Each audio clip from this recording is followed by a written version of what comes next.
అంటున్నాను. But once నేను కుదురుగా ఉన్న వాళ్ళకి ఇస్తాను. ఈసారి 5 చాక్లెట్ ఉంది, 5 ఒకరికి ఇచ్చేస్తాను. త్రిదళం విఘ్నాకారం వినీతంచ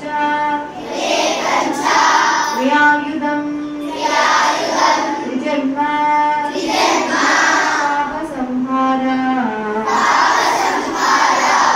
ఏక